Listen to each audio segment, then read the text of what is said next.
اعوذ باللہ من الشیطان اللعین الرجیم بسم اللہ الرحمن الرحیم رب اشرح لی صدری ویسر لی امری واحلل عقدۃ من لسانی یفقهوا قولی ان اللہ وملائکتہ یصلون علی النبی یا ایہا الذین آمنوا صلوا علیہ وسلموا تسلیما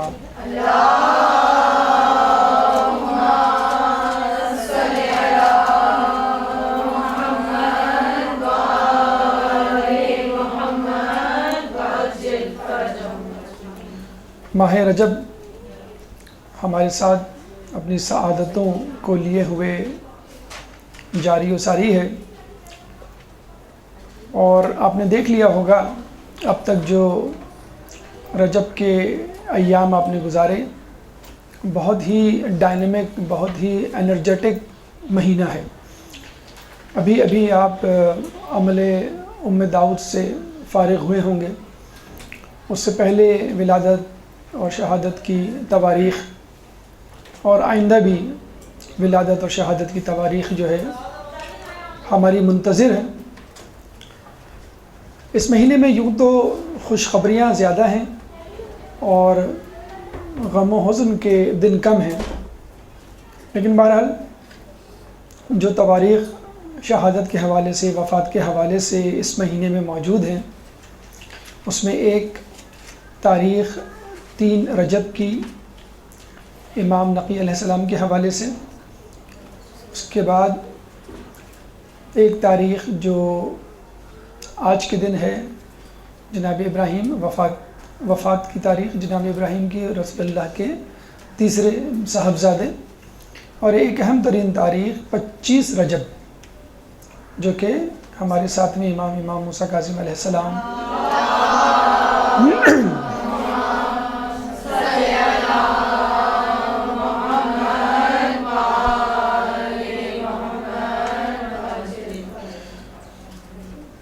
ہمارا موضوع 25 رجب کے حوالے سے سیرت امام موسیٰ کاظم کے اخلاقی پہلو۔ اس سے پہلے یہ تذکرہ ہم کرتے چلیں کہ رسول اللہ کی اولادوں میں 3 اولادیں، طاہر، قاسم اور جناب ابراہیم۔ جناب طاہر، جناب قاسم اور جناب ابراہیم 3 اولادیں تھیں، 3 بیٹے تھے۔ طاہر جناب عبداللہ حضرت خدیجہ کے بطن مبارک سے 2 یا 3 سال کی عمر میں انتقال کر گئے مکے میں، جبکہ حضرت ابراہیم مدینے میں 2 یا 3 سال کی عمر میں وفات پا گئے۔ تو رسول اللہ کے تینوں بیٹے بغیر بڑے یعنی نوجوان ہوئے بہت ہی کم عمری میں اس دنیا سے رخصت ہو گئے، اور یوں سمجھ لیجئے کہ اللہ تعالیٰ نے واضح طور پہ اشارہ دے دیا کہ تمہاری نسل تمہارے بیٹوں سے نہیں بلکہ تمہاری بیٹی سے چلے گی۔ اور ہم نے دیکھا کہ اللہ تعالیٰ نے کس طرح دشمنوں کے تیروں کو پلٹا دیا اور ان کے دانتوں کو کھٹا کر دیا، اور جو لوگ رسول اللہ کو ابتر کا طعنہ دیا کرتے تھے وہ خود تاریخ میں ابتر بن کر رہ گئے۔ اس کے بعد ہم دیکھتے ہیں کہ جب جناب سیدہ سے رسول اللہ کی نسل مبارک چلی تو لوگوں نے حد الامکان کوشش کی کہ کسی طرح ان کی نسل کو منقطع کیا جائے اور کسی طرح ان کے خاندان کو آگے نہ بڑھنے دیا جائے، لیکن ہم دیکھتے ہیں کہ پھر بھی نامساعد حالات میں، مشکلات میں، آزمائش میں، مصیبتوں میں اور بہت ہی زحمتوں والے ماحول میں بھی ائمہ نے زندگیاں گزاری اور ان کی نسل جو ہے برقرار رہی۔ یہ بھی ہوا ہے کہ بچپن میں اور کم عمری میں اپنے بچوں کو یعنی امام کو چھوڑ کے گئے اور وہ امامت جو ہے انہوں نے کم سنی میں انجام دی۔ اسی طرح ہمیں ایک نام جو ہے ہمارے ساتویں امام کے حوالے سے ہمیں ملتا ہے، ان کی سیرت طیبہ پہ آج ہم روشنی ڈالیں گے اور انشاءاللہ کوشش کریں گے کہ اس سے کچھ موتی اپنی زندگی کے لیے چنیں تاکہ ہماری حیات، ہماری زندگی بھی ہمارے ائمہ کی زندگی کے مطابق اور ان کی پیروی کرتے ہوئے گزرے۔ سب سے پہلے تو ولادت 7 صفر 128 ہجری میں مدینے میں یا مدینے کے قریب ایک علاقے ابوا میں شہادت 25 رجب 183 ہجری، اور یوں آپ کی عمر مبارک 55 سال بنتی ہے، جس میں 35 سال آپ نے امام کے طور پہ بسر کیے، 20 سال اپنے والد کی سرپرستی میں، اور 20 سال کی عمر میں جب آپ کو امامت ملی تو بقیہ 35 سال یعنی 55 سال تک آپ نے دور امامت گزارا۔ والد ہمارے چھٹے امام امام جعفر صادق علیہ السلام،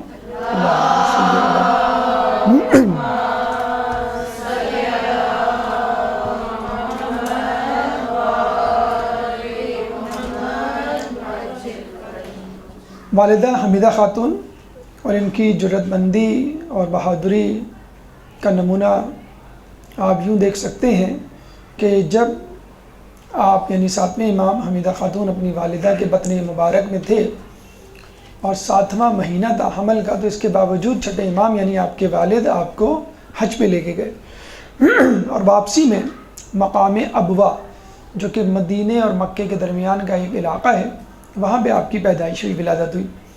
آپ یہ دیکھ سکتے ہیں کہ حمل کے دوران بھی تقریباً 2 مہینے اپنے گھر سے دور رہنا، سفر میں رہنا، حج جیسی مشکل ترین عبادت کو جو کہ مشقت اور محنت سے آراستہ ہے، عبارت ہے، اس کو انجام دینا، اور سفر ہی میں واپسی پر امام کی ولادت ہونا، واقعی ایک بہت جرأت مندانہ فیصلہ ہے، قدم ہے، یا بہت ہی بہادری سے زندگی گزارنے کا ایک ہنر ہے۔ آپ کے بہن بھائیوں میں جو اہم ترین ہمیں شخصیت ملتی ہے وہ جناب اسماعیل کی، جو کہ چھٹے امام کے سب سے بڑے صاحبزادے تھے اور تقوی پرہیزگاری میں بہت آگے تھے، اور لوگوں کو یہ شک ہو چلا تھا کہ شاید چھٹے امام کے بعد امام جو ہیں وہ اسماعیل بنیں گے، لیکن اللہ تعالیٰ کی حجت لوگوں پہ بہت واضح طور پہ آشکار ہوئی، اور خود چھٹے امام کی زندگی میں جناب اسماعیل ان کے بڑے بیٹے کا انتقال ہوا، اور چھٹے امام نے باقاعدہ ان کی میت کو، ان کی جسد خاکی کو، جسد مبارک کو اپنے سامنے رکھ کے لوگوں کو مخاطب کر کے کہا تھا کہ دیکھو جس طرح امامت کے معاملے میں اسماعیل کے حوالے سے حجت اللہ تعالیٰ نے تمام کی ہے، اتنی واضح حجت کبھی تمام نہیں ہوئی، یعنی جس امام کا جو کہ امام ہونے والا ہے اگر اس کا انتقال پہلے ہو جائے تو وہ امام ہو ہی نہیں سکتا، اور یہ تو امام ہونے والے ہی نہیں تھے، امام تو 7ویں امام کو، امام موسیٰ کاظم کو بننا تھا، لیکن پھر بھی لوگوں کو شک تھا، تو جب ان کا انتقال ہوا چھٹے امام کی زندگی میں تو بالکل واضح ہو گیا کہ اگر بننا بھی تھا اگر تو یہ نہیں بن سکے، اور وہاں یہاں تو معاملہ ہی دوسرا تھا کہ بننا ہی نہیں تھا۔ خیر، لیکن جو فتنہ ڈالنے والے تھے اور جو کمزور العقیدہ تھے انہوں نے جو ہے اسماعیل کو، جناب اسماعیل کو اپنا امام سمجھے رکھا، حالانکہ وہ اس تہمت سے بہت دور تھے، حالانکہ متقی پرہیزگار شخص تھے، اور ہمیں یہ روایتوں میں بھی ملتا ہے کہ وہ اکثر سفر میں اپنے والد کے ہمراہ ہوتے تھے، اور نجف اشرف جب انہوں نے سفر کیا تو جناب اسماعیل سے یہ کہا حرم امیر المومنین کے پاس کھڑے ہو کر کہ تم جو ہے امیر المومنین کی زیارت پڑھو۔ جب انہوں نے زیارت ختم کی تو کہا کہ اب تم اپنے جد امام حسین علیہ السلام کی زیارت پڑھو۔ انہوں نے کہا کہ امام حسین تو کربلا میں دفن ہے۔ انہوں نے کہا کہ جب قافلہ اسیروں کا یہاں سے گزر رہا تھا تو ہمارے ایک چاہنے والے نے امام حسین کا سر اقدس امیر المومنین کی قبر مبارک کے قریب دفنا دیا تھا۔ اب وہ راس الحسین نامی جو مقام ہے وہ ابھی بھی حرم امیر المومنین میں موجود ہے، جہاں پہ لوگ امام حسین کی زیارت پڑھتے ہیں۔ تو جناب اسماعیل چھٹے امام کے ساتھ تھے، جناب اسماعیل زیارت متقی اور پرہیزگاری میں بالکل نابغہ روزگار تھے، لیکن لوگوں نے غلط طور پہ ان کو امام مشہور کر دیا، اور پھر یہ انشاءاللہ بھی ہم آگے دیکھیں گے کس طرح کہ ان کی اولاد میں سے ایک شخص نے باقاعدہ امام کو قتل کرنے کی سازش بھی کی، 7ویں امام کو، اسی حسد میں، اور وہ ان کی شہادت کا سبب بھی بنا وہ شخص۔ بہرحال اس کے بعد ہم آگے چلتے ہیں، اسم کے حوالے سے آ جائیں۔ آپ کا نام موسیٰ تھا، نہ جانے اللہ تعالیٰ کی کیا حکمت تھی، لیکن جو بظاہر علماء اعلام نے حکمتیں اپنی کتابوں میں درج کی ہیں وہ یہ کہ گویا خدا یہ بتلانا چاہتا تھا کہ ایک موسیٰ نبی تھا، ایک موسیٰ نبیوں میں سے تھا جس کو غضبان کے نام سے قرآن نے یاد کیا ہے، یعنی غصہ کرنے والے، غضب کرنے والے۔ اور آپ نے دیکھا ہوگا جب موسیٰ علیہ السلام کوہ طور سے واپس آئے اور پتہ چلا کہ ہارون علیہ السلام نے جو ہے ان کو ایک بری خبر سنائی کہ بہت سارے لوگ جو ہے وہ آپ کی تبلیغات کو، آپ کے احکامات کو چھوڑ کر منحرف ہو گئے ہیں، اور اب وہ آپ کے خدا پہ اب یقین نہیں رکھتے، انہوں نے بچڑے کو خدا بنا لیا۔ تو انہوں نے جو ہے ہارون کو سینے پہ ہاتھ مار کے دھکا دیا اور غصے میں کہا کہ تم نے ایسا نہیں کیوں کرنے دیا؟ انہوں نے کہا کہ میں مجبور تھا، مجھے جو ہے مجھ میں اتنی طاقت نہیں تھی، نہ میرے پاس اتنے لوگ تھے۔ بہرحال موسیٰ علیہ السلام کو اللہ تعالیٰ نے قرآن میں غصے والا ایک جسے کہتے ہیں ایگریسو شخصیت کے طور پہ متعارف کروایا ہے، لیکن یہ موسیٰ یعنی ہمارے امام، ساتویں امام موسیٰ کاظم اتنے زیادہ، اللہم صلی علی محمد وعلی محمد،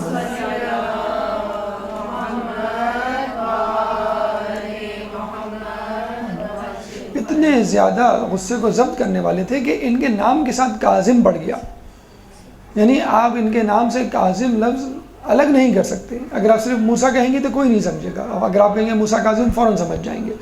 تو کاظم کا لفظ جو ہے جیسے زین العابدین کا لفظ ہے، جیسے امام علی رضا کا لفظ ہے، تو یہ دونوں جب مرکب ملتے ہیں تو فوراً امام کی شخصیت جو ہے ذہن میں آ جاتی ہے۔ تو اتنے زیادہ غصے کو ضبط کرنے والے تھے کہ آپ کا نام جو ہے وہ امام موسیٰ کاظم یعنی لقب پڑ گیا۔ اور القاب میں ایک جو مشہور ترین لقب ہے کاظم کی طرح وہ ہے باب الحوائج۔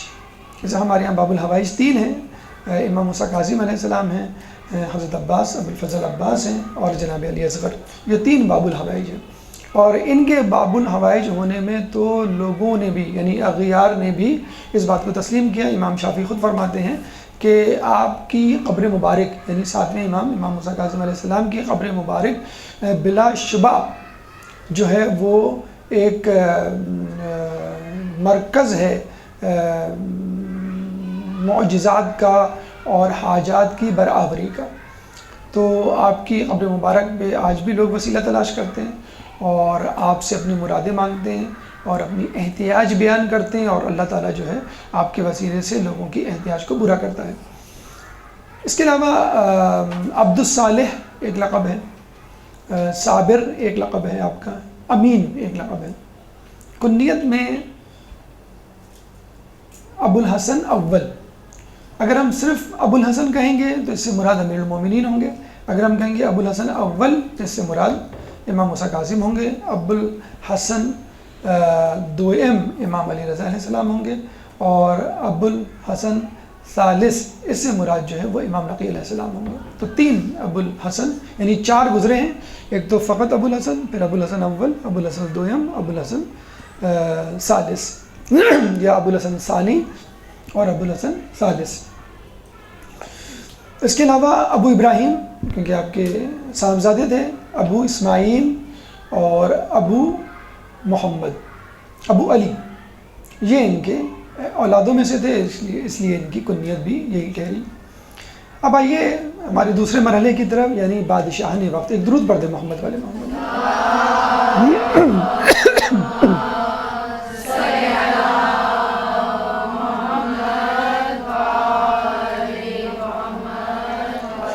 آپ کے دور میں آخری بادشاہ مروانی شاہ کا مروان حمار تھا، انتہائی بے وقوف، انتہائی عیاش اور اتنا زیادہ احمق کہ اس کے نام کے آگے حمار لگ گیا۔ حمار عربی میں گدھے کو کہتے ہیں، اور ہمارے یہاں اگر کسی کو بے وقوف کہنا ہو تو اس کو ہم کہتے ہیں گدھا، کہ تم جو ہے گدھے ہو۔ تو اتنا بے وقوف، اتنا احمق وہ بادشاہ تھا کہ اس کے نام کے آگے ہی حمار لگ گیا، مروان حمار۔ اس کے بعد مروانی شاہ کا خاتمہ ہوا اور بنو عباس کا پہلا بادشاہ صفح جو ہے وہ مسند خلافت پہ متمکن ہوا۔ انتہائی شقی القلب نام تھا، اس لیے اس کا نام ہی صفح پڑ گیا۔ تیسرا بادشاہ منصور الدوانقی، انتہائی ظالم، انتہائی شقی، اور یہی وہ ملعون شخص تھا جس نے ہمارے چھٹے امام کو، امام جعفر صادق علیہ السلام کو زہر دیا تھا۔ منصور الدوانقی کے بعد مہدی عباس کا نام آتا ہے۔ اچھا، ہم آپ کو بتاتے چلیں کہ جب لوگوں نے یہ دیکھا کہ ہمارے امام کے مقابلے میں خلفاء ہمارے خلیفہ یا خلیفۃ المسلمین یا حکمران جو ہیں بالکل تقابل کے قابل نہیں ہیں. یعنی کہاں مذہب اہل بیت کے ائمہ کی شخصیت اور ان کی طہارت اور ان کی علمیت اور ان کے معجزے اور کرامات، اور کہاں ہمارے فاسق و فاجر شخصیات. تو لوگوں کو مشوش کرنے کے لیے، تشکیک میں ڈالنے کے لیے، شک میں ڈالنے کے لیے انہوں نے کیا کیا، اپنی اولادوں کے نام مہدی، ہادی اس طرح کے رکھنے شروع کر دیے تاکہ لوگوں میں کنفیوژن پیدا ہو. اس طرح ہمارے یہاں روایتوں میں ہے کہ آخری جو امام ہوگا وہ دنیا کو عدل سے بھر دے گا، جیسے یہ ظلم سے بھری ہوئی تھی، وہ مہدی ہوگا. تو انہوں نے اپنی اولادوں کا نام مہدی اور ہادی اور اس قسم کے القابات منتخب کر کے رکھنے شروع کر دیے. مہدی عباس ایک بادشاہ ان کا گزرا، بنو عباس کا، 10 سال تک اس نے حکومت کی. انتہائی جابر شخصیت تھا، اور کہتے ہیں کہ اس نے ایک دفعہ جو ہے وہ امام موسیٰ کاظم علیہ السلام کو قتل کرنے کی سازش بھی کی تھی. لیکن جب اس نے ان کو قید میں ڈالا تو اسی رات امیر المومنین اس کے خواب میں آئے اور اس کو تنبیہ کی، ڈرایا دھمکایا. پھر کہیں جا کے اس نے فوراً دوسرے دن اٹھ کر مسلم بن محمد بن قحطبہ نامی شخص تھا، حمید بن قحطبہ نامی شخص تھا جو بہت ہی جابر ظالم تھا، اس کے ذریعے کہا کہ تم ان کو قتل نہ کرو. مجھے خواب میں امیر المومنین آئے اور انہوں نے مجھے بہت ڈانٹا، سرزنش کی. مہدی کے بعد جو بادشاہ بنا وہ تھا ہادی، لیکن ہادی جو ہے فقط 1 سال جو ہے وہ حکومت کر سکا. اس کے بعد جو بادشاہ بنا سب جانتے ہیں، ہارون رشید، کہ جس نے خود امام موسیٰ کاظم علیہ السلام کو زہر دیا. انتہائی ظالم، انتہائی چال باز، انتہائی سیاست باز بادشاہ تھا. ہارون رشید کے بارے میں کہا جاتا ہے اس نے نہ صرف 7ویں امام کو شہید کیا، قتل کیا، بلکہ نفس زکیہ کے بھائی عبداللہ کو زندہ دیوار میں چنوا دیا. اور اتنا ظالم بادشاہ تھا کہ جب خود قتل کرتے تھک جاتا تو اپنے دوستوں کو حکم دیا کرتا تھا اور باقاعدہ ان کو کہا کرتا تھا کہ تمہاری دوستی اور محبت کا معیار کیا ہے مجھ سے. لوگ یہی کہا کرتے تھے کہ ہم جو ہے آپ کے لیے جان قربان کرنے کے لیے تیار ہیں. تو ہارون رشید کا ایک دوست تھا حمید بن قحطبہ. حمید بن قحطبہ کے بارے میں ملتا ہے کہ اس کا ایک دوست ایک دفعہ اس سے ملنے کے لیے آیا. تو وہ ماہ رمضان تھا اور دوپہر کا وقت تھا اور وہ کھانے پہ بیٹھا ہوا تھا. تو حمید بن قحطبہ، اچھا اس زمانے میں آپ جتنے ظالم ہوں، اہل بیت پہ جتنا ظلم کرتے ہوں، لیکن نماز روزے کے سب پابند ہوا کرتے تھے، کیونکہ اس زمانے میں نماز روزہ ایک فیشن تھا. مطلب فیشن کہتا ہے کہ جو یہ نہیں کرے گا وہ عام عوام سے کٹ جائے گا. آج کل تو الٹا معاملہ ہے، لیکن اس زمانے میں ایسا نہیں تھا. داڑھی رکھنا، حجاب کرنا، نماز پڑھنا، روزہ رکھنا، یہ سب اسٹریم لائن فیچرز کہلاتے تھے اپنے آپ کو اپ ٹو ڈیٹ رکھنے کے لیے. بلکہ یہ بھی ہوا کرتا تھا کہ جو غیر مسلم ہوتے تھے وہ بھی اپنی وضع قطع جو ہے مسلمانوں کسی بنا لیا کرتے تھے. آج کل تو الٹا معاملہ ہے کہ مسلمان جو ہے اپنی وضع قطع جو ہے، اپنی شکل و صورت جو ہے وہ غیر مسلموں جیسی بناتے ہیں تاکہ آپ کو غیر مسلموں میں ایڈجسٹ کرنے میں آسانی ہو. لیکن اس زمانے میں ایسا نہیں تھا. اس زمانے میں تو اسلام عروج پہ تھا. خوشحالی جو ہے وہ بغداد اور عرب علاقوں کے جو ہے وہ قدم چوم رہی تھی. تو لوگ جو ہے اپنے آپ کو مسلمان ظاہر کرتے تھے اور بہت سارے لوگ تو جان بوجھ کے مسلمان ہو جاتے تھے تاکہ ٹیکس یعنی جزیہ سے بچ سکے. تو اس زمانے میں ایک عام آدمی بھی بھرپور طور پہ اسلام پہ عمل کرتا ہوا نظر آتا تھا. وہ جتنا زیادہ عمل کرتا تھا اتنا زیادہ خلیفہ کے قریب ہوتا تھا. لیکن شرط یہ ہوتی تھی کہ آپ کو اہل بیت اور ان کے ماننے والوں سے نفرت کا اظہار کرنا ہے، بس یہ مسئلہ ہوتا تھا.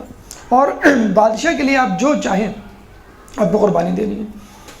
حمید بن قحطبہ جو ہے وہ ماہ رمضان میں دوپہر کا کھانا کھا رہا تھا. جب اس کا دوست پہنچا تو اس کے دوست نے کہا کہ اے حمید، تو ماہ رمضان میں کھانا کھا رہا ہے؟ تو اس نے کہا کہ اس شخص کا روزے رکھنے کا کوئی فائدہ نہیں کہ جس کو اپنے بخشنے کی کوئی امید نہ ہو. اس نے کہا تو نے ایسا کیا گناہ کیا کہ تیرے بخشنے کی کوئی امید نہیں اور تو نے نماز روزے بھی چھوڑ دیے؟ تو پھر اس نے جو ہے بتانا شروع کیا کہ ایک دفعہ میں سو رہا تھا اور مجھے جو ہے سوتے میں سے ہارون رشید نے بلوایا. اچھا اس زمانے میں اگر بادشاہ سوتے میں سے کسی کو بلوا لے تو بس سمجھ لیں کہ یا تو وہ خود قتل ہونے جا رہا ہے یا اسے کسی کو قتل کرنا ہے. یہ نہایت خطرناک کام کے لیے بلایا جاتا تھا سوتے میں. تو سوتے میں مجھے بلایا. جب میں پہنچا تو اس نے مجھ سے کہا کہ تم مجھ سے محبت کرتے ہو؟ کہ ہاں میں آپ سے محبت کرتا ہوں۔ اچھا اس زمانے میں یہ ہوتا تھا کہ بادشاہ سے کے قریب ہونے کے لیے انسان سب کچھ کر گزرتا تھا، اور کچھ لوگ تو مجبور ہوتے تھے، اگر نہیں مانیں گے تو بھی مارے جائیں گے، اگر بادشاہ کا حکم نہیں بھی مانیں گے تو بھی مارے جائیں گے، اور ویسے بھی لوگ تیار رہتے تھے قریب ہونے کے لیے۔ تو اس نے کہا کہ میں آپ کو جو ہوں مال و دولت سے زیادہ چاہتا ہوں۔ تو ہارون نے یہ کہہ کے اس کو بھیج دیا۔ کہتے ہیں تھوڑی دیر بعد پھر اپنے غلام کو بھیجا کہ اس کو بلا کے لاؤ۔ جب واپس آیا تو وہ پریشان ہو گیا کہ اب دوبارہ کیوں بلایا؟ ہارون نے وہی سوال کیا۔ اب وہ سمجھ گیا کہ یہ چاہتا ہے کہ میں اس سے مزید محبت کا اظہار کروں، تو اس نے کہا کہ میں آپ کو اپنی اولاد سے بھی زیادہ چاہتا ہوں، یعنی اپنے گھر والوں سے، اہل و عیال سے بھی زیادہ چاہتا ہوں، یعنی اپنے گھر والے بھی قربان کرنے کے لیے تیار ہوں۔ تو ہارون رشید نے کہا اچھا ٹھیک ہے، جب ضرورت ہوگی میں تمہیں بلا لوں گا۔ چلا گیا یہ۔ کچھ دیر کے بعد پھر دوبارہ اس نے غلام کو بھیجا کہ دوبارہ بلا کے لاؤ۔ حمید بن عتبہ دوبارہ آیا اور ہارون نے دوبارہ پوچھا کہ تم مجھے کتنا چاہتے ہو؟ اب وہ سمجھ گیا کہ ہارون جو ہے میری آخری حدوں کو دیکھنا چاہتا ہے، تو اس نے ہارون سے کہا کہ میں آپ کو اپنے دین سے زیادہ چاہتا ہوں، یعنی اپنا دین بھی قربان کرنے کے لیے تیار ہوں۔ تو ہارون نے کہا کہ اچھا اگر ایسا ہے تو میرے غلام کے ساتھ چلے جاؤ اور جو یہ کہے اس پہ عمل کرو۔ غلام نے تلوار ہاتھ میں لی اور اس حمید بن عتبہ کو لے کے چلا۔ ایک گھر میں پہنچا تو وہاں گھر میں جو ہے وہ عجیب خستہ حالی تھی، بوسیدگی تھی۔ 3 کمرے موجود تھے، تینوں پہ قفل لگا ہوا تھا۔ غلام نے جو ہے پہلے کمرے کا قفل کھولا، دیکھا تو اس میں 20 سادات قید ہیں۔ غلام نے کہا کہ یہ لو تلوار، ان 20 کے 20 افراد کو قتل کر دو۔ پھر اس نے تلوار لے کے ایک ایک کو قتل کرنا شروع کیا اور قتل کر کر کے کنویں میں پھینکتا جاتا۔ تو اس زمانے میں یہی ہوا کرتا تھا۔ تو حمید بن عتبہ نے 20 کے 20 سادات کا سر قلم کیا اور تمام کے تمام لوگوں کو کنویں میں ڈال دیا۔ اس زمانے میں کنویں تقریباً ہر گھر میں ہوتے تھے پانی کے لیے، لیکن بعض اوقات وہ اس مقصد کے لیے بھی استعمال کیے جاتے تھے۔ اس کے بعد غلام نے دوسرا کمرہ کھولا اور اس میں بھی 20 سادات، اور کہا ان کو بھی قتل کر دو۔ اس نے تلوار لی اور 20 کے 20 افراد کو ایک ایک کر کے قتل کرنا شروع کیا، اور پھر اس کے بعد تمام لوگوں کو کنویں میں پھینک دیا، لاشوں کو۔ پھر غلام نے تیسرا قفل کھولا، اس میں بھی 20 سادات۔ اس نے پھر دوبارہ تلوار لے کے ان سب کا سر قلم کرنا شروع کیا۔ جب 19 کو قتل کر چکا تو 20واں شخص ایک بوڑھا ضعیف تھا، تو اس نے صرف یہ کہا کہ تم قیامت کے دن ہمارے جد رسول اللہ کو کیا منہ دکھاؤ گے؟ بس یہ کہنا تھا۔ وہ کانپنے لگا حمید بن عتبہ، لیکن اس نے کانپتے ہاتھوں سے اس بوڑھے ضعیف شخص کو بھی قتل کر دیا۔ اور اس کے بعد، اور وہ دن تھا اور آج کا دن، یعنی حمید بن عتبہ کہتا ہے کہ اس کے بعد سے مجھ میں بالکل جو ہے امید کی کرن ختم ہو گئی میرے اندر کہ میں بخشا جاؤں گا۔ تو وہ دن ہے اور آج کا دن ہے، نہ میں نماز پڑھتا ہوں، میں نہ روزہ رکھتا ہوں۔ تو یہ وہ حمید بن عتبہ تھا کہ جس نے اپنی آخرت جو ہے برباد کر دی بادشاہ کے لیے، اور اسی کو جو ہے وہ مہدی عباس نے جو ہے وہ حکم دیا تھا، اور پھر بعد میں حکم واپس لے لیا تھا۔ تو ہارون رشید انتہائی ظالم بادشاہ تھا، خود کئی لوگوں کا قاتل تھا۔ اس کے علاوہ زکیہ، نفس زکیہ کے بھائی عبداللہ کو زندہ زندان میں، دیوار میں، محل کی دیوار میں چنوا دیا تھا۔ اس کے علاوہ حمید بن عتبہ کے ذریعے 60 افراد کے قتل کا ذمہ دار۔ اس کے علاوہ انتہائی ظالم اور شقی امام مظلوم کی قبر مبارک پہ بیری کا درخت ہوا کرتا تھا۔ ایک سایہ دار درخت، ویسے بھی سایہ دار درخت جو ہے بہت اچھا سمجھا جاتا ہے، اسے کٹوانے والے کو، کاٹنے والے کو بہت برا بھلا کہا جاتا ہے کہ اگر یہ پھل نہیں دے رہا تو کم از کم سایہ دے رہا ہے، اپنے نیچے بیٹھنے والوں کو آرام اور سستانے کے لیے ایک جگہ فراہم کر رہا ہے۔ بیری کا درخت، حالانکہ بیری کے درخت کی باقاعدہ حدیث موجود ہے کہ بیری کا درخت کٹوانے والے پر اللہ کی لعنت، یعنی بیری کا درخت اتنا زیادہ رسول اللہ کو پسند تھا، اور باقاعدہ حدیث ہے کہ اس کو کاٹنے والے پہ، کٹوانے والے پہ اللہ کی لعنت۔ علم دوست تاریخ میں مشہور تو ہے، لیکن علم دوستی جو ہے فقط اپنے ذاتی مفاد کے لیے استعمال کیا کرتا تھا۔ اپنی باپ کی مدخولہ کنیز سے جب اس نے نکاح کیا اور لوگوں نے روکا تو اس نے فوراً جو ہے وہ اپنے زر خرید علماء سے جو ہے رابطہ کیا، تو انہوں نے کہا کہ کنیز کی گواہی جو ہے وہ قابل قبول نہیں، تو آپ اسے نکاح کر سکتے۔ اسی طرح ایک کنیز سے بغیر عدت کے جب نکاح کیا لوگوں نے روکا تو اس نے پھر دوبارہ فتویٰ جو ہے وہ خریدنے کی کوشش کی، تو فتویٰ ملا کہ آپ اس کو اپنے بیٹے کو ہبہ کر دیں اور اپنے بیٹے کو کہیں کہ وہ آپ کو ہبہ کر دے، ہبہ کرنے کی صورت میں عدت نہیں ہوا کرتی۔ تو یہ طریقہ کار ہوا کرتا تھا اس کا کہ کسی طرح جو ہے اپنے ذاتی مفادات کو پورا کرنے کے لیے لوگوں کو، علماء کو، ان کے فتوے کو استعمال کیا جائے۔ کوشش اس کی پوری ہوا کرتی تھی کہ کسی طرح امام کو، اہل بیت کو، ان کے خانوادے کو گاہے بگاہے لوگوں کے سامنے کسی نہ کسی طریقے سے توہین اور حقارت کا نشانہ بنائے۔ ایک دفعہ امام کے پاس گیا اور امام سے کہنے لگا کہ آپ کیسے کہہ سکتے ہیں کہ رسول اللہ کی نسل جو ہے وہ بی بی سیدہ سے چلی، حالانکہ نسل تو جو ہے وہ مردوں سے، لڑکوں سے، بیٹوں سے چلتی ہے۔ تو آپ نے جواب دیا کہ اگر نسل بیٹوں ہی سے چلا کرتی تو عیسیٰ علیہ السلام اپنی ماں کے وسیلے سے ابراہیم علیہ السلام کی اولاد کیسے ٹھہرے، اور جس طرح عیسیٰ علیہ السلام اپنے ماں کے وسیلے سے اولاد ٹھہرائے جا سکتے ہیں ابراہیم علیہ السلام کی نسل سے، تو ہم بھی جو ہے رسول اللہ کی نسل سے ایک درود پڑھ دیں۔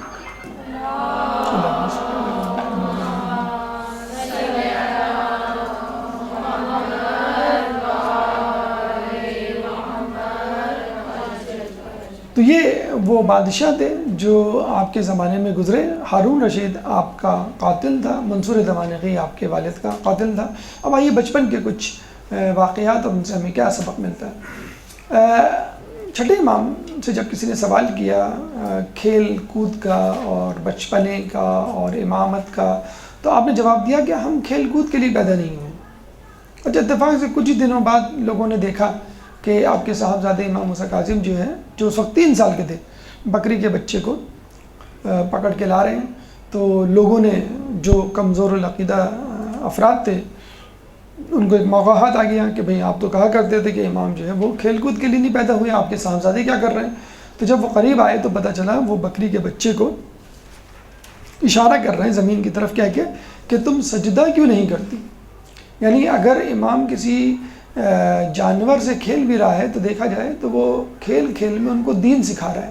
جیسے ہم بچوں کو کھیل کھیل میں میتھمیٹکس کروا رہے ہوتے ہیں، کھیل کھیل میں جو ہے ان کو سائنس پڑھا رہے ہوتے ہیں، تو ہمارے امام بھی دیکھا جائے تو لگ رہا ہوتا تھا لہو و لعب اور تفریح میں مشغول ہے، لیکن اس کے ذریعے لوگوں کو دین اور تبلیغات کا جو ہے وہ وسیلہ بنا رہے تھے اس کھیل کو۔ یا یوں کہہ لیجئے اس کھیل میں، اگر اس کو کھیل کہا جائے، وہ بتلانا چاہ رہے تھے کہ ہم تو جانور کا شرک جو ہے وہ برداشت نہیں کر سکتے، تو انسانوں کے اندر شرک کیوں کر برداشت کریں گے؟ جب ہم چاہتے ہیں کہ جانور تک جو ہے اللہ کے حضور سجدہ کرے، تو ہم یہ بھی چاہیں گے ہمارے چاہنے والے اور مسلمان اور مومنین جو ہیں وہ بھی اللہ کو سجدہ کریں۔ اور ہمارے یہاں امام کو پڑھانے کی ضرورت نہیں ہوتی، ہمارے یہاں امام کے لیے علم حادث نہیں ہوا کرتا کہ ایک خاص عمر تک پہنچے گا تو اس کو علم ملے گا۔ جیسے ہمارے یہاں خود علماء اکرام ہوتے ہیں، وہ ایک خاص حوزے کا امتحان پاس کریں گے، خاص کتاب پڑھیں گے، خاص عمر میں وہ عالم بنیں گے، تو ہمارے ائمہ کے لیے نہیں ہوتے۔ ان کے یہاں جو علم ہوتا ہے وہ علم لدنی ہوتا ہے، مطلب اللہ کی طرف سے الہام کردہ ہوتا ہے، ان کو کسی سے پڑھنے لکھنے سیکھنے کی ضرورت نہیں ہوتی۔ تو یہ بھی بحث عبث ہے کہ وہ جوانی میں علم حاصل کریں گے، ادھیڑ میں یا بچپن میں، وہ ہمیشہ سے عالم ہوتے ہیں۔ چنانچہ ان کی عمر فقط 5 سال تھی کہ جب جو ہے 5ویں اور چھٹے امام کے شاگرد امام ابو حنیفہ آئے اور آپ سے، یعنی چھٹے امام سے مسئلہ جبر و تقدیر، مسئلہ جبر و تفویض پوچھا، جس کا تذکرہ ہم نے پہلے بھی کیا تھا۔ جبر یعنی زندگی مکمل طور پہ کمپلشن ہے، ایک جبر ہے، مجبوری ہے، آپ کچھ نہیں کر سکتے، اور تفویض کیا ہے؟ آپ کو آزادی ہے، آپ جو چاہیں کریں، کوئی آپ کو نہیں روک سکتا، خدا نخواستہ خدا بھی نہیں روک سکتا، خدا نخواستہ آپ کی تقدیر بھی آپ کو نہیں روک سکتی۔ تو امام نے یہ کہا تھا لا جبرا ولا تفویض ولکن امرا بین الامرین، کہ زندگی نہ تو جبر ہے اور نہ ہی تفویض ہے، یہ تو ان دونوں کے درمیان کی چیز ہے۔ تو یہی جواب جو ہے ہمارے 7ویں امام موسیٰ کاظم علیہ السلام نے بھی دیا، فقط ان کی عمر اس وقت 5 سال تھی۔ یعنی اس سے پہلے کہ چھٹے امام اس سوال کا جواب دیتے، 7ویں امام نے جو اس وقت 5 سال کی عمر کے تھے جواب دیا، تو لوگوں کو بتلا دیا کہ ہماری فہم و فراست 3 سال اور 5 سال میں بھی وہی ہے کہ جو لوگوں کی ایک بڑی عمر زانو تلمس طے کرنے کے بعد بھی نہیں ہوتی۔ اسی طرح امام ابو حنیفہ ہی نے آپ سے ایک دفعہ سوال کیا، جب وہ نماز پڑھ رہے تھے ایسی جگہ پہ جہاں لوگ آگے سے آگے آ جا رہے تھے، تو آپ سے سوال کیا کہ آپ ایسی جگہ نماز کیوں پڑھ رہے ہیں جہاں لوگ آ جا رہے ہیں، آپ کے اور اللہ کے درمیان ایک رابطہ ہے وہ منقطع ہو رہا ہے، وہ ٹوٹ رہا ہے، وہ کمزور پڑ رہا ہے. تو انہوں نے کہا امام کا اشارہ جو ہے وہ قرآن کی آیت کی طرح تھے کہ انا نحن اقرب حبل الورید، کہ ہم جو ہے تمہاری رگے جان سے بھی زیادہ، کیروٹیڈ آرٹری جسے کہتے ہیں، رگے جان سے بھی زیادہ قریب ہیں. تو امام نے کہا کہ جب میرا خدا میری رگے جان سے بھی زیادہ قریب ہے تو کوئی شخص میرے اور خدا کے درمیان کیسے حائل ہو سکتا ہے. تو ہماری امام کی نمازوں میں نہ تو کوئی خارجی انسان حائل ہو سکتا ہے، نہ ہی کوئی خارجی تیر. آپ نے دیکھا تھا نا کہ امام امیر المومنین کو جب تیر لگا تھا اور نکالنے لگے تھے تو انہوں نے کہا کہ ابھی نہ نکالو، مجھے نماز پڑھنے دو. جب نماز پڑھنی شروع کی اور جب تیر نکالا گیا ان کو پتہ بھی نہ چلا. تو اس کا مطلب ہے کہ خارجی امور ہمارے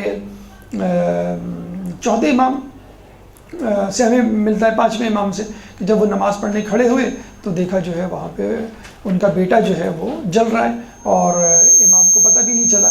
اسی طرح گھر میں ایک دفعہ بیٹا جو ہے کنویں میں گرا ہوا ہے، اسی طرح گھر میں آگ لگی تو ان کو اس کا بھی ہوش نہیں تھا.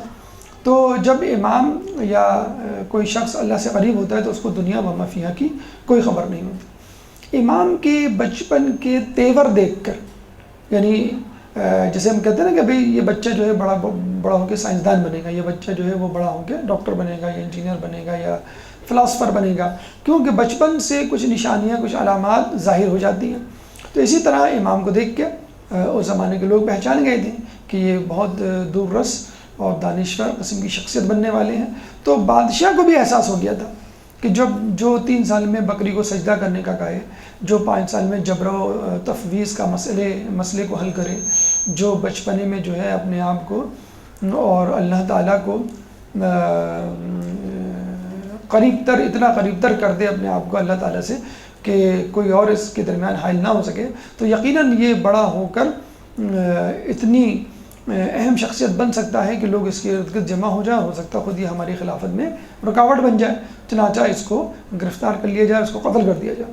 تو جیسے ہی ہمارے چھٹے امام کا انتقال ہوتا ہے، ان کی شہادت ہوتی ہے، فوراً بادشاہ مدینہ کے حاکم سلیمان کو کہتا ہے کہ اس بچے کو گرفتار کر کے لیا. نہیں، بلکہ یہ نہیں کہتا ہے، وہ یہ کہتا ہے کہ چھٹے امام کا جو وصی ہے اس کو گرفتار کر کے لیا. یعنی ان کا جو جانشین ہے یا ان کے بعد جو ہے جن کو انہوں نے اپنے امور تفویض کیے ہیں ان کو، اس کو پکڑ کے لیا. تو ظاہر سی بات ہے اس زمانے میں یہی ہوا کرتا تھا کہ جو بیٹا ہوا کرتا تھا اس کو امور تفویض کیے جاتے تھے. اور امام نے بتلا بھی دیا تھا کہ ہمارا امام جو ہے وہ شہادت سے پہلے بتلا دیا کرتا ہے کہ میرے بعد امام کون ہوگا.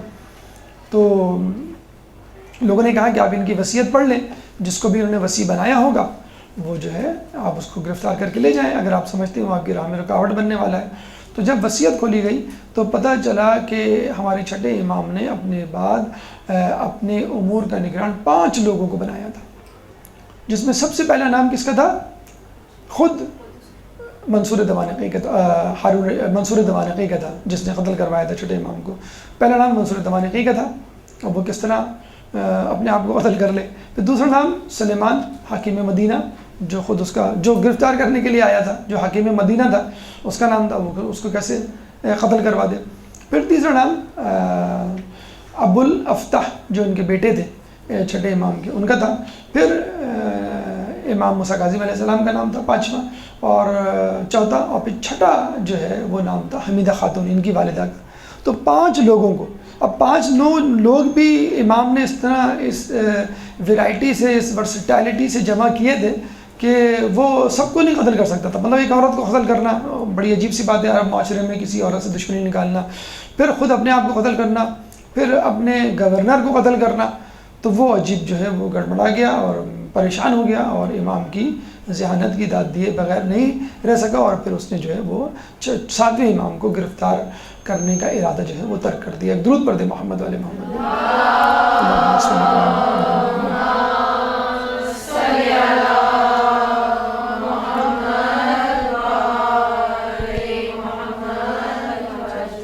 ہر امام کے دور میں ان کی زندگی سے متعلق مختلف امور مد نظر رکھے گئے ہیں اور مخصوص حالات رہے ہیں، اور ہر امام ان مخصوص حالات کے پیش نظر اس پس منظر میں پہچانا گیا ہے۔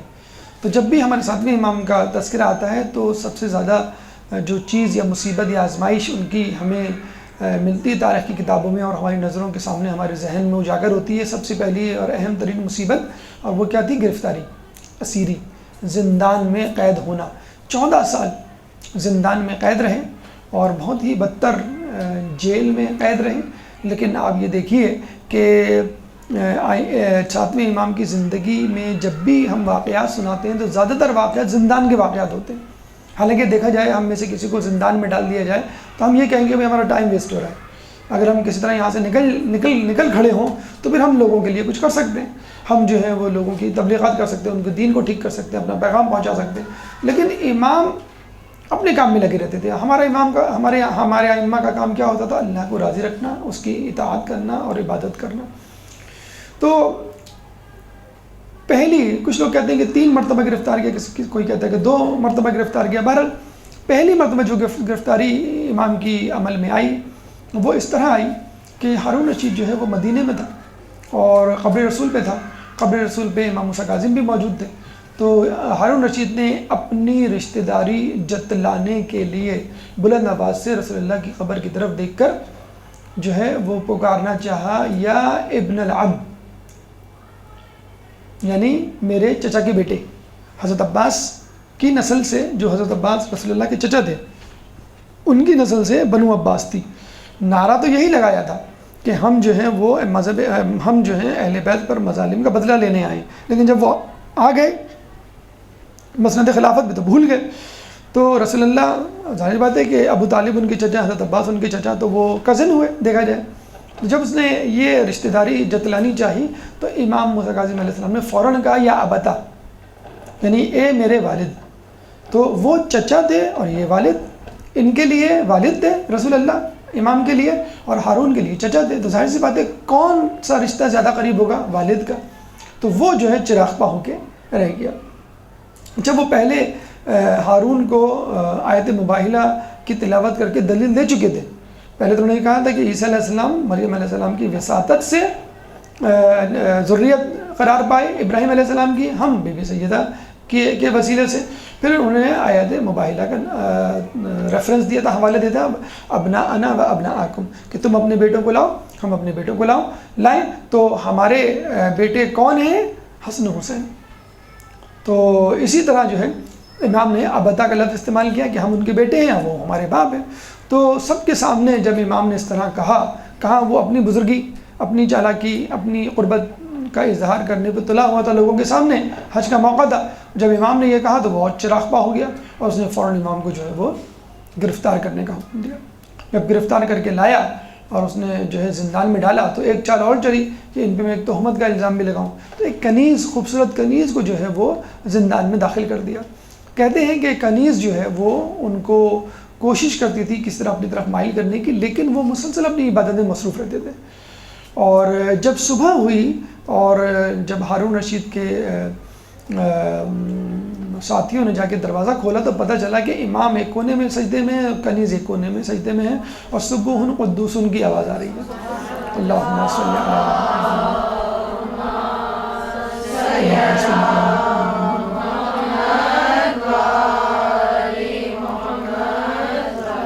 کہتے ہیں ہارون نے جب کنیز کو طلب کیا اور اس سے پوچھا کہ میں نے تو تجھے امام کو ورغلانے کے لیے بھیجا تھا، تو خود جو ہے وہ امام کے طریقے پر آ گئی۔ تو اس کنیز نے کہا میں کیا کروں کہ جب میں گئی اور میں نے امام کی طرف دیکھا تو امام کے پیچھے ان کے پس منظر میں مجھے باغات نظر آئے، باغات میں بہت ساری خوبصورت عورتیں نظر آئیں، اور انہوں نے مجھ سے برملا کہا کہ تو یہاں سے چلی جا، ہم ان کی خدمت کے لیے کافی ہیں۔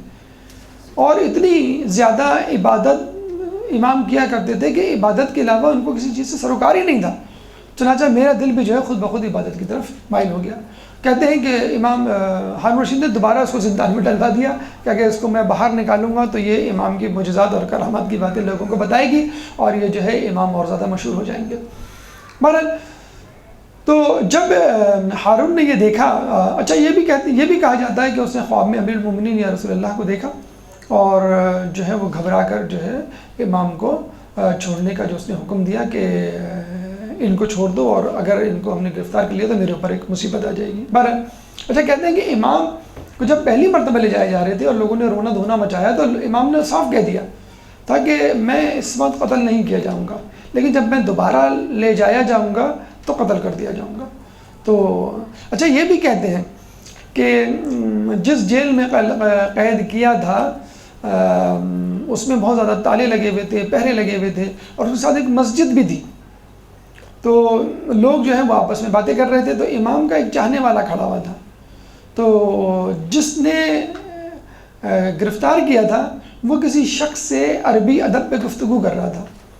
تو امام کے چاہنے والے نے کہا کہ وائے ہو تم پر، تم جو ہے عربی ادب پہ گفتگو کر رہے ہو، اس وقت تو تمہاری ضرورت ہے کہ تم امام کے موضوع پر گفتگو کرو گے جن کو تم نے قید میں ڈالا ہوا ہے۔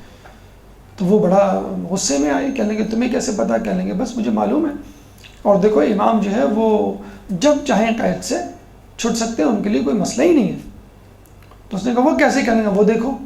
تو پتہ چلا کہ سامنے ایک شخص جو ہے وہ نماز پڑھ رہا ہے، بڑے بزرگ شخصیت، باروب شخصیت، اور جب یہ شخص جس نے قید کیا تھا وہ آگے جا کے دیکھنے لگا کون شخص ہے، تو وہ امام موسیٰ کاظم تھے۔ کہنے لگے آپ کیسے باہر آ گئے؟ کہنے لگے ہم باجازت خداوندی باہر آ گئے، تم ہمیں کتنا ہی قید کر لو، اگر ہم چاہیں تو ہم قید سے باہر آ سکتے ہیں۔ پھر جب اس نے ہارون کو یہ سب کچھ بتایا تو اس نے کہا کہ ہمارا بھانڈا پھوٹ جائے گا، اور امام نے کہہ دیا تھا کہ ہم جو ہے اس دفعہ قتل نہیں کیے جائیں گے۔ تو کسی طرح امام کو جو ہے چھوڑا۔ دوسری مرتبہ کس طرح ان کو اسیر کیا گیا جو ان کی شہادت پہ متنج ہوا، کہ جیسے میں نے آپ کو بتایا ان کے بھائی تھے اسماعیل، بڑے بھائی، تو وہ تو متقی پرہیزگار تھے، اور ان پہ جو ہے لوگوں نے امامت کا لیبل لگا کے ان کو امام ماننا شروع کر دیا تھا، حالانکہ انہوں نے نہیں کہا تھا کسی کو۔ جب ان کا انتقال ہو گیا تو ان کے بیٹے تھے محمد بن اسماعیل، یہ جو بیٹا تھا یہ منحرف تھا، یہ حسد کا شکار تھا، اور یہ امام موسیٰ کاظم کو پسند نہیں کرتا تھا، چنانچہ یہ کوشش میں لگا رہتا تھا کسی طرح آپ کو تکلیف پہنچائے۔ ہارون رشید نے اپنے وزیر سے کہلوایا کہ جاؤ جا کے معلوم کرو کہ امام موسیٰ کاظم علیہ السلام کے خاندان میں کون ایسا شخص ہے جس کو ہم خرید سکتے ہیں۔ تو جب تحقیق کی تو پتہ چلا کہ محمد بن اسماعیل، ان کے بڑے بھائی جو تھے اسماعیل، جن کو لوگ امام کہا کرتے تھے، جن کی امامت کے اسماعیلی اور بہری قائل ہیں، اور یہ 17ویں امام تک ایک ساتھ تھے۔ 17ویں امام تک ان کو ہم اسماعیلی کہا کرتے تھے۔ 17ویں امام کے بعد پھر دوبارہ تنازع شروع ہوا، وہاں سے اسماعیلی الگ ہو گئے اور بہری الگ ہو گئے۔ اسماعیلیوں کو آغا خانی بھی کہا جاتا ہے اور بہری الگ ہو گئے۔ بہرحال یہ امام جعفر علیہ السلام کے بڑے بیٹے اسماعیل کو امام ماننے والوں میں سے ہیں۔ بہرحال تو ان کا بھتیجا محمد بن اسماعیل وہ جو ہے دنیا پرست تھا اور امام کا دشمن بھی تھا، تو ہارون نے اپنے وزیر سے کہلوایا کہ کسی طرح اس کو میرے پاس بھیجو۔ تو وزیر نے جو ہے ہارون کے ان کو بلایا کہ تم میرے پاس آ جاؤ۔ تو محمد بن اسماعیل یہ بتلانے کے لیے کہ میں جو ہوں وہ کسی برے کام، بری نیت سے نہیں جا رہا ہوں، میں تو بس بلانے پہ جا رہا ہوں۔ تو یہ امام کے پاس آیا اور کہنے لگا امام مجھے جو ہے وہ بغداد طلب کیا ہے، بادشاہ کے وزیر نے بلایا ہے اور یہ کہا ہے کہ بادشاہ تم سے ملنا چاہتا ہے۔ تو امام جو ہے وہ ارادہ بھاپ گئے، تو امام نے فوراً جو ہے وہ 400 درہم منگوائے اور اس کے ہاتھ میں رکھے۔ پھر اس کے بعد 400 درہم منگائے، پھر 400، 3 مرتبہ درہموں کی تھیلیاں اور کچھ دینار بھی دیے۔ امام موسیٰ کاظم علیہ السلام کے بارے میں کہا جاتا ہے کہ اگر کوئی شخص امام کے پاس جاتا اور امام کچھ دیتے اور پھر وہ کہیں اور کسی سے مانگتا ہوا نظر آتا تو لوگ کہتے کہ ارے عجیب شخص ہے کہ تجھ کو تو امام موسیٰ کاظم نے دیا ہے، اس کے بعد بھی لوگوں سے مانگ رہا ہے۔ اتنا زیادہ لوگوں کو وہ عطا کیا کرتے تھے۔ تو یہ جب گیا امام نے اس کو 3 مرتبہ تھیلیاں دی۔ تو اس نے جو ہے وہ امام سے کہا کہ مجھے جو ہے وہ بادشاہ نے طلب کیا ہے، آپ مجھے کوئی نصیحت کریں گے؟ تو امام نے کہا کہ دیکھ، اپنے ہاتھوں کو ہمارے خون سے رنگین نہ کرنا اور ہمارے بچوں کو یتیم نہ کرنا۔ تو اس نے کہا نہیں آپ یہ کیسی بات کر رہے ہیں، میں ایسا جو ہوں کبھی بھی نہیں کر سکتا۔ تو اس نے کہا، امام نے پھر دوبارہ یہی جملہ دہرایا کہ اپنے ہاتھوں کو ہمارے خون سے رنگین نہ کرنا۔ جب وہ چلا گیا تو لوگوں نے پوچھا کہ آپ جب سمجھتے ہیں کہ آپ کا قاتل ہے یا ہوگا تو آپ نے اس کو کیوں نوازا؟ انہوں نے کہا کہ یہ قطع رحمی کرنے پہ تو تلا ہوا تھا، ہم صلح رحمی پہ تلے ہوئے تھے تاکہ ہم لوگوں کو بتا سکیں اور اس پہ حجت تمام کر سکیں۔ دوسرا یہ کہ یہی جو ہے وہ میرا قاتل بنے گا اور میرے اپنے ہاتھوں کو میرے خون سے جو ہے وہ رنگین کرے گا۔ خیر یہ چلا گیا بادشاہ ہارون رشید کے پاس، تو اس نے کہا کہ بھئی سناؤ حال احوال کیا ہیں؟ ابھی اپنے نمبر بڑھانے کے لیے بادشاہ سے تحفے تحائف لینے کے لیے، پیسہ درم و دینار لینے کے لیے فوراً کیا جملہ کہتا ہے کہ مجھے سمجھ میں نہیں آتا کہ اس سلطنت میں 2 خلیفہ کیسے؟ کیا مطلب؟ کہیں ایک آپ خلیفہ ہیں جن کے پاس بغداد اور آس پاس کے علاقوں کا خراج آتا ہے، اور ایک امام موسیٰ کاظم بھی خلیفہ ہیں، ان کے پاس بھی خراج آتا ہے، یعنی خمس، زکوٰۃ، عطیات، تحفے تحائف امام کو جو ہم بھیجتے ہیں تو اس زمانے میں بھیجتے تھے تو ان کے پاس آتا تھا۔ اور دوسری بات یہ ہے کہ مجھے تو لگتا ہے کہ وہ خلیفہ ہیں، تم نہیں ہو۔ تو وہ سمجھ گیا اور اس کو گواہی بھی مل گئی۔ اس نے فوراً حکم دیا کہ محمد بن اسماعیل کو 2 لاکھ درہم دیے جائیں، 2 لاکھ دینار دیے جائیں، 2 لاکھ دینار۔ اور یہ کہہ کے وہ چلا گیا۔ تو اس کا غلام جو ہے وہ 2 لاکھ دینار لینے کے لیے محل روانہ ہو گیا۔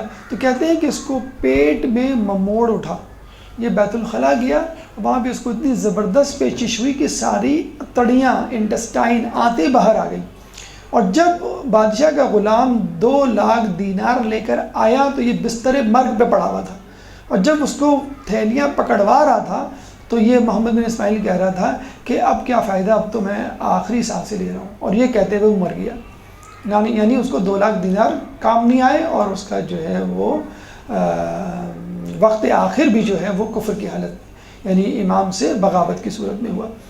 جب ہارون نے یہ سن لیا اور لوگوں سے گواہی بھی طلب کر لی کہ دیکھو میرے خلاف بغاوت ہو رہی ہے، تب اس نے جو ہے امام موسیٰ کاظم کو طلب کیا، ان کو قید خانے میں ڈال دیا۔ اچھا، شخصیت یہ اتنی باروب تھی، اتنی متقی پرہیزگار شخصیت تھی کہ اس کو ہمت نہیں ہوتی تھی خود کچھ کرنے کی۔ تو اس نے کیا کیا کہ بصرے میں اپنے چچا زاد عیسیٰ ابن جعفر کو کہا کہ ان کو تم اپنے قید خانے میں ڈال لو۔ وہ بہت عیاش لہو لعب کا دل دادہ انسان تھا، روزانہ رقص و سرور کی محفلیں ہوتی تھیں، موسیقی بجائی جاتی تھی روزانہ۔ امام کہتے تھے کہ وہ دن میرے لیے بہت ہی برے گزرے کہ جو میں نے وہاں گزارے، اور رقص و سرور کی موسیقی کی آوازیں میرے کانوں میں ٹکراتی تھیں۔ اچھا، یہ خود ہی خفل ڈالتا تھا، وہاں بیٹھا رہتا تھا، دیکھتا رہتا تھا امام کو، لیکن کچھ دنوں کے بعد جو ہے اس کا رویہ تبدیل ہو گیا۔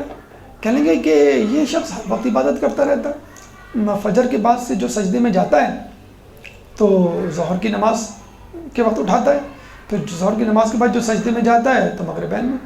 اچھا، کسی نے نعوذ باللہ یہ بھی کہا کہ یہ فجر کے بعد جو سجدے میں جاتے ہیں تو سو جاتے ہیں، تو اگر یہ سو جاتے ہیں تو ظہر سے پہلے وضو کرتے، وضو بھی نہیں کرتے، تو اس کا مطلب ہے کہ وضو نہیں ٹوٹا، سوئے بھی نہیں۔ تو اچھا، پھر وہ قریب جا کے سنتا بھی تھا کہ یہ سجدے میں کیا پڑھ رہے ہیں، دعائیں کیا پڑھ رہے ہیں۔ تو اس نے کہا 1 سال گزر گیا، میں نے آج تک ہارون کے خلاف کوئی بد دعا نہیں سنی، اپنے دشمنوں کے خلاف۔ تو جب ہارون نے اپنے چچا زاد عیسیٰ ابن جعفر کو کہا کہ تم اس کو قتل کیوں نہیں کرتے جو میں نے کہا تم کو، کہنے لگا میں کیسے قتل کر دوں، میں نے آج تک اس کی زبان سے آپ کے خلاف، اپنے خلاف، اپنے دشمنوں کے خلاف کوئی بد دعا ہی نہیں سنی، فقط اور فقط اللہ کی حمد و ثنا کرتا رہتا ہے یہ شخص، اور میں اس کو کبھی بھی قتل نہیں کروں گا چاہے تو مجھے قتل کر دے، میں قتل ہونے کے لیے تیار ہوں۔ یعنی اس کا چچا زاد کہہ رہا ہے۔ اب ہارون جو ہے وہ بڑا سٹ پٹایا کہ اب میں کیا کروں، اب میں کس کو کہوں، یہ میرا جو ہے قریبی رشتہ دار تھا۔ اب اس نے جو ہے ایک اور شخص کا انتخاب کیا، فضل بن ربیع، جو بغداد میں ہوا کرتا تھا، اس کی زندان میں ڈالا، اور فضل بن ربیع سے جو ہے وہ لیتا رہا اپڈیٹس۔ لیکن فضل بن ربیع بھی کچھ مہینوں کے بعد، کچھ دنوں کے بعد تبدیل ہو گیا، کہنے لگا نہیں، یہ انتہائی پاک باز، انتہائی جو ہے وہ آپ عبادت گزار شخص ہے، اس کو قتل کرنا تو فضول ہے، اور یہ کسی طرح بھی آپ کی حکومت کے خلاف نہیں ہے۔ ہارون کو جو ڈر تھا وہ کیا ڈر تھا کہ میری حکومت کے خلاف کوئی فوج تیار کر رہے ہیں، یعنی تمہاری حکومت کے خلاف تو ہو نہیں سکتا، یہ تو ہر وقت عبادت میں مشغول رہتا ہے۔ اب ہارون پھر پریشان، اب میں کس کو دوں؟ تو ایک شخص تھا۔ اچھا، اس دوران جو ہے ہارون نے کہتے ہیں کہ 50 کسی سے مشورہ کیا، مجھے کوئی ایسے وہ دلا دو افراد کہ جن کا دین ایمان سے کوئی تعلق نہ ہو۔ جیسے میں نے آپ کو بتایا اس زمانے میں اسلام سے وابستگی، تعلق جوڑنا بہت اچھا سمجھا جاتا تھا، بادشاہ کے قریب بھی ہوتے تھے، اور آپ جو ہے وہ درم و دینار بھی آپ کو ملتے تھے، لیکن وہ ظاہری طور پہ نماز روزہ کرنے والے، اہل بیت سے نفرت کرنا ضروری تھا۔ تو کسی نے کہا کہ میرے پاس 50 جنگجو، سپاہی، جاہل اور دیہاتی قسم کے لوگ ہیں جن کو کچھ نہیں پتا، کھانا پینا بس ان کو کھانا، جس جانور ہے جانور کو کھانا پینا دے دو، بس گھوڑا ہے گدھا ہے تو کافی ہے تمہارے لیے۔ تو ہارون نے بلایا ان 50 تو دیکھا بالکل حبشی اور سیاہ فام اور جاہل اور اجڑ گنوار قسم کے، جن کو دین دنیا کا کچھ بھی نہیں پتا تھا۔ تو ہارون نے 2-3 دن تک ان کو خوب کھانا پینا دیا، اور 2-3 دن بعد پوچھتا کہ بھئی تمہارا خدا کون؟ کہیں گے ہمیں نہیں معلوم، کہیں گے تمہارا رسول کون؟ ہمیں نہیں معلوم، کہیں گے یہ تو بہت اچھے لوگ ہیں، اگر میں نے ان کو بھیج دیا قتل کرنے کے لیے تو لوگ ان کو پاگل ہی کہیں گے زیادہ سے زیادہ، ان کا کوئی درم و دینار ہی ہے وہی نہیں ہے، دین درہم۔ تو اس نے جو ہے فوراً بھیجا زندان کی طرف، جاؤ ان 50 افراد کو کہو کہ یہ امام کو قتل کرنے کے لیے ٹوٹ پڑے تلواروں کے ساتھ۔ اب یہ 50 افراد جب زندان میں گئے، اب انتظار کر رہے ہیں کبھی سجدے سے سر اٹھائیں، کب سجدے سے سر اٹھائیں تو ان کا سر قلم کریں یا خدا نخواستہ، تو وہ سجدے میں بڑے دیر بعد سر اٹھایا تو پھر دعا مانگنا شروع۔ تو وہ پریشانی یہ کیا کر رہی ہے، اپنا ڈیفینس، جنگجو آدمی بھی کسی سے لڑتا ہے تو وہ یہ دیکھتا نہیں میں سامنے والے کو مارنے جا رہا ہوں تو اپنا ڈیفینس تو کرے، وہ اپنا ڈیفینس ہی نہیں، اپنی عبادت میں مشغول۔ تو وہ 50 کے 50 سجدے میں گر گئے۔ اللہم صلی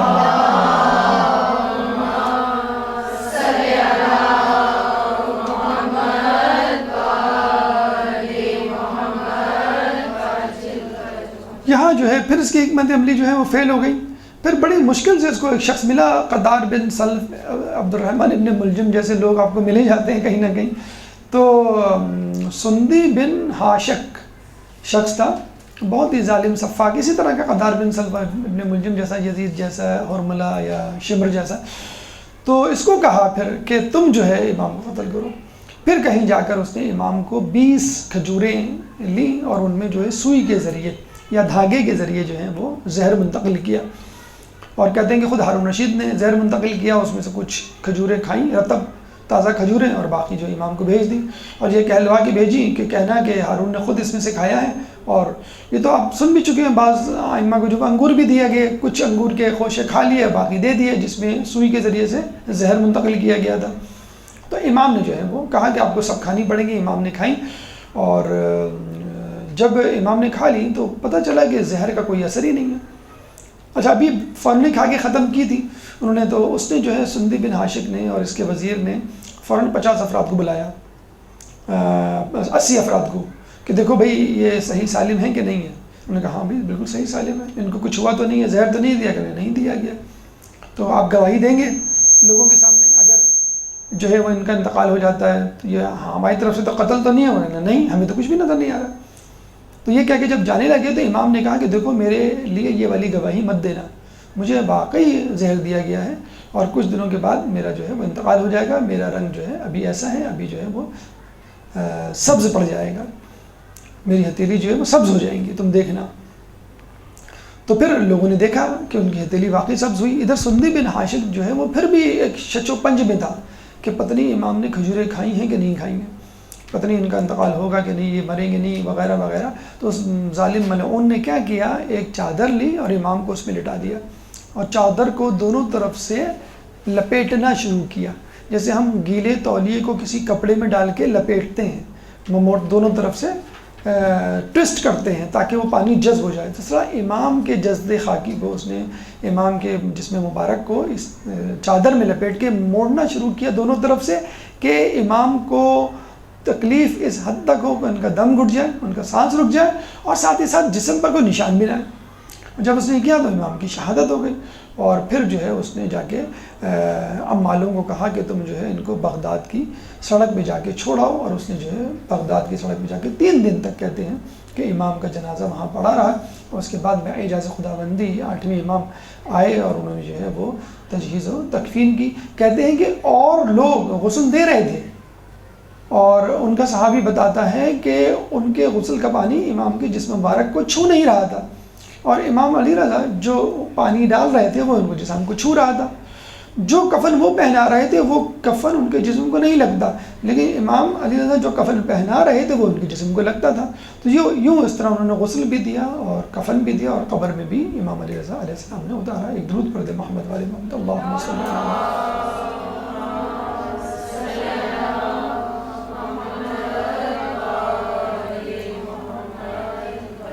آپ کی اولادوں میں ویسے تو یہ ملتا ہے کہ 18 لڑکے اور 19 لڑکیاں تھیں. جو مشہور ترین اولاد ہے وہ ہمارے 8ویں امام علی رضا علیہ السلام ہیں، اور ایک بی بی معصومہ قم کا آپ نے نام سنا ہوگا، جو 1 سال کی جدائی کے بعد اپنے بھائی امام علی رضا علیہ السلام کی تلاش میں گئی تھی خراسان، اور رستے میں جو ہے بیمار پڑ گئیں. اس کے بعد ان کو قم لایا گیا اور 17 دن کے اندر اندر ان کا جو ہے وہ انتقال ہو گیا. جب انتقال ہوا تو ان کو دفنانے کا مسئلہ درپیش ہوا. ایک بزرگ آگے بڑھے دفنانے کے لیے، تو ایک دم سے دیکھا کہ 2 گھڑ سوار کہیں دور سے آئے ہیں اور انہوں نے جو ہے بیوی معصومہ قم کو دفنا دیا ہے. ان کے اصحاب میں جو ہمیں نام ملتے ہیں وہ علی بن یقطین کے ملتے ہیں، صفوان بن جمال کے ملتے ہیں، ایک بشر حافی اور ایک جو ہے بہلول دانا. علی بن یقطین کو باقاعدہ طور پہ انہوں نے اجازت دی تھی کہ تم بادشاہ کی جو ہے وہ وزارت کو سنبھالو اور اپنے چاہنے والوں کو، مذہب اہل بیت پہ چلنے والوں کو جو ہے وہ امداد پہنچاؤ اور ان کی مدد کرو. تو علی بن یقطین نے آپ کی جسے کہتے ہیں کہ سرپرستی میں اس عہدے کو قبول کیا. اور جب ان کی مخبری ہوئی کہ علی بن یقطین جو ہے امام کا ساتھی ہے، تو باقاعدہ جو ہے بادشاہ نے پروگرام بنایا کہ کسی طرح میں چھپ کر ان کا وضو چیک کروں گا، کیونکہ نماز تو وہ سب کے ساتھ پڑھتے تھے، وہ تقیہ میں پڑھ سکتے لیکن وضو تو اکیلے میں کرتا ہے. تو اتفاق سے امام نے اسی دن ان کو غیر شیعہ طریقے سے وضو کرنے کا کہا تھا، یعنی پاؤں کو دھونے کا حکم دیا تھا. اسی دن بادشاہ نے جب دیکھا تو بادشاہ نے کہا بھائی یہ تو ہمارے عقیدے کے ہیں، اور پھر جو ہے بادشاہ نے جس وزیر نے چغلی کی تھی اس کو جو ہے پھانسی پہ لٹکا دیا تھا. صفوان بن جمال اونٹوں کو کرائے پہ دیتے تھے، بہت زیادہ جسے کہہ لیں آج کل جیسے رینٹ کار جیسے ہوتا ہے، بڑے اچھے ان کے اونٹ تھے کہ بادشاہ تک لیا کرتا تھا. تو جب امام نے کو پتہ چلا تو امام نے اسے کہا کہ تم کیا بادشاہ کے وہ دوست احباب میں سے؟ اس نے کہا نہیں. کہنے کا کیا تم یہ خواہش نہیں رکھتے کہ بادشاہ جب سفر پہ جائے گا تمہارے اونٹ پہ بیٹھ کے تو واپسی میں تم دعا نہیں کرتے کہ وہ صحیح سلامت آئے تاکہ تمہارے اونٹ بھی صحیح سلامت ہوں اور تمہیں اس کا کرایہ ملے؟ کہنے گا ہاں. کہنے اس طرح تو تم بادشاہ کی صحت و سلامتی کے لیے دعا گو ہوتے ہو. تو انہوں نے نظریں جھکا کر کہا کہ ہاں لگتا تو ایسے ہی ہے. تو امام نے کہا کہ اس طرح تو تم بادشاہ کے خیر خواہ ہوئے. تو جب یہ سنا تو صفوان بن جمال نے جو ہے وہ بادشاہ کو منع تو نہیں کر سکتا تھا، اس نے کیا کیا اپنے سارے اونٹ جو ہے وہ بیچ دیے. ہارون رشید کو جب پتہ چلا تو غصے میں آ کے اس نے کہا کہ میں چاہتا تھا تمہیں قتل کر سکتا تھا، لیکن چونکہ تمہارا میرے ساتھ معاملہ بہت اچھا رہا ہے اس لیے میں تمہیں چھوڑ دیتا ہوں. صفوان بن جمال امام کے اتنے زیادہ قریب تھے کہ ایک دفعہ علی بن یقطین سے ملنے گئے، اور علی بن یقطین جو ہے مصروف تھے کسی کام میں. علی بن یقطین جو ہے جب امام موسیٰ کاظم علیہ السلام کے پاس ملنے کے لیے آئے تو آپ نے ملنے سے انکار کر دیا کہ تم نے صفوان بن جمال سے ملنے سے انکار کر دیا تھا. تو وہ بڑے حیران پریشان ہوئے، کہنے لگے ہاں میں مصروف تھا. کہنے لگے جب تک وہ تم سے راضی نہیں ہوگا ہم تم سے راضی نہیں ہوں گے، خدا بھی تم سے راضی نہیں ہوگا. تو کہتے ہیں اسی وقت جو ہے وہ عراق آئے، صفوان بن جمال سے جو ہے معافی مانگی، بلکہ یہاں تک کہا کہ تم اپنے مٹی زدہ پیر جو ہے ہمارے گال پہ رکھو تاکہ جسے کہتے ہیں نا فنگر پرنٹ، ایک فٹ پرنٹ بن جائے اور میں امام کو جا کے یہ خاک یہ دھول دکھا سکوں. تو پہلے تو انہوں نے جسے کہتے ہیں کہ منع کیا، انہوں نے پھر مجبور کیا گیا تو انہوں نے جو ہے ایسا کیا اور پھر امام کو جا کے بتلایا، پھر امام راضی ہوئے. تو آپ نے دیکھا کہ ایک وزیر ہے، منسٹر ہے بادشاہ کے دربار میں، جیسے آج کل کا ایم پی ہے، اور ایک اونٹ بیچنے والا ہے عام بزنس میں، تو امام کو اس کی رضامندی کا کتنا خیال. تو ہمیں بھی جو ہے وہ کسی کے اسٹیٹس سے اور کسی کی ویلتھ سے، کسی کے جاہ و جلال سے مرعوب نہیں ہونا چاہیے. اگر مرعوب ہونا ہے تو لوگوں کے تقویٰ پرہیزگاری سے ہو.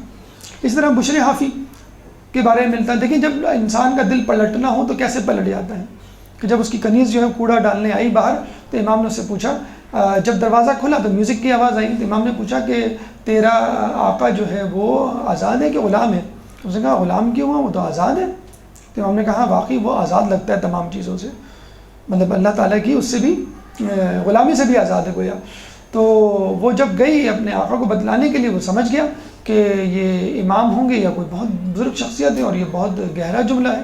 کہتے ہیں کہ وہ ننگے پیر جو ہے وہ امام کے پاس دوڑے اور امام سے جو ہے وہ معافی مانگی اور اللہ سے توبہ کی. پھر عمر بھر جو ہے وہ ننگے پیر رہے، اس لیے ان کا نام جو ہے وہ بشر حافی پڑ گیا. ایک صحابی جو ہے وہ بہلول دانہ ہمیں ملتے ہیں کہ جو 2 افراد کے ساتھ امام سے ملنے کے لیے گئے زندان میں. تو امام کا بظاہر رابطہ تو منقطع ہو گیا تھا، لیکن کسی نہ کسی طرح وہ ہدایات تو دے رہے تھے. تو کہتے ہیں کہ انہوں نے ایک ٹھیکری پہ جو ہے اپنا ایک پرچی پہ جو ہے لکھ کے بھیجا اپنا مسئلہ کہ ہم 3 کیا کریں. تو جب وہ پرچہ مانگا، امام کے پاس کچھ لکھنے کے لیے تو تھا نہیں، تو امام نے جو ایک مٹی کی ٹھیکری لی، اس میں ناخن سے یوں جیم کر کے لکھ دیا. جب یہ ٹھیکری باہر گئی مٹی کی، وہ کنکری یا ٹھیکری کہہ لیں جو کچی مٹی کلے کی بنتی ہے، تو اس میں جیم لکھا ہوا تھا. تو ایک شخص نے یہ سمجھا امام کا مطلب ہے جلا وطن جیم سے، تو میں اپنے ملک کو چھوڑ کے چلا جاتا ہوں. وہ اپنے ملک کو چھوڑ کے چلا گیا. یعنی ہمارے مسائل کا حل، شیعوں پہ جو مظالم ہو رہے ہیں اس کا کیا حل ہے، یہ پوچھنے کے لیے انہوں نے اپنا پرچہ اندر پھینکا تھا زندان میں. امام کے پاس تھا نہیں، تو ٹھیکری پہ جیم لکھ دیا. تو جلا وطن اپنے ملک کو چھوڑ کے چلا گیا. دوسرے نے یہ کہا نہیں، اس کا مطلب ہے جبل یعنی پہاڑ. تو وہ دنیا یعنی شہر کو چھوڑ کے پہاڑ پہ چلا گیا اور ہمیشہ کے لیے روپوش ہو گیا اور عابد و زاہد بن گیا، وہیں پہ رہنے لگا، عبادت کرنے لگا. بہلول دانہ نے جیم سے مطلب لیا جنوں، یعنی اپنے آپ کو مجنوں ظاہر کرو. تو بس اس وقت سے لے کر مرتے دم تک وہ بہلول دانہ نے، حالانکہ کہا جاتا ہارون رشید کا کزن تھا، یہ کزن تھے، امزاد تھے، لیکن اپنے آپ کو جو ہے پاگل اور دیوانہ جو ہے ظاہر کیا کرتے تھے اور لوگوں کو آخر وقت تک شک میں تو رکھا، لیکن آخر وقت تک یقین نہیں ہونے دیا کہ میں جو ہوں وہ دانشور ہوں یا اہل بیت کا جو ہے وہ ماننے والا ہوں. یعنی اتنی زیادہ فہم و فراست عروج پہ تھی کہ ایک دفعہ بازار میں بیٹھے ہوئے تو کسی نے پوچھا کہ بہلول کیا کر رہے ہو؟ تو انہوں نے کہا کہ میں خدا اور بندے میں مصالحت کروا رہا ہوں. تو کسی نے کہا کہ کیا کچھ نتیجہ نکلا؟ کہنے لگے نہیں. کہنے لگے کیوں؟ کہنے اس لیے نہیں نکلا کہ خدا تو راضی ہے، بندہ راضی نہیں ہے. پھر کچھ دنوں کے بعد بہلول کو قبرستان میں دیکھا. کہا بہلول کیا کر رہے ہو؟ کہنے لگے خدا اور بندے میں مصالحت کروا رہا ہوں. تو کہا کچھ نتیجہ نکلا؟ تو بہلول نے کہا کہ کوئی نتیجہ نہیں نکلا. پوچھنے والے نے پوچھا کیوں؟ کہنے لگے اس لیے کہ بندہ تو راضی ہے، اب خدا راضی نہیں ہے. تو ہمیں اگر خدا کو راضی کرنا ہے تو مرنے سے پہلے راضی کر لیں، ورنہ مرنے کے بعد ہم تو راضی کریں گے لیکن خدا جو ہے کبھی بھی راضی نہیں ہوگا. یہ تمام گزارشات مختصر طور پہ، اجمالی طور پہ سیرت امام موسیٰ کاظم علیہ السلام کی آپ کے سامنے پیش کی گئی. اللہ تعالیٰ سے دعا ہے کہ ہمیں امام کی سیرت پہ چلنے کی توفیق عطا فرما، ان کے نقش قدم پر چلنے کی توفیق عطا فرما، اور ہمیں قیامت کے دن اہل بیت کی شفاعت سے بہرہ مند فرما، امام کے ظہور میں تعجیل فرما، اور ہمیں ان کے انصار و اعوان میں شامل فرما. وآخر دعوانا الحمد للہ رب العالمین. برحمتك يا أرحم الراحمين، وصلى الله على محمد وآله الطاهرين.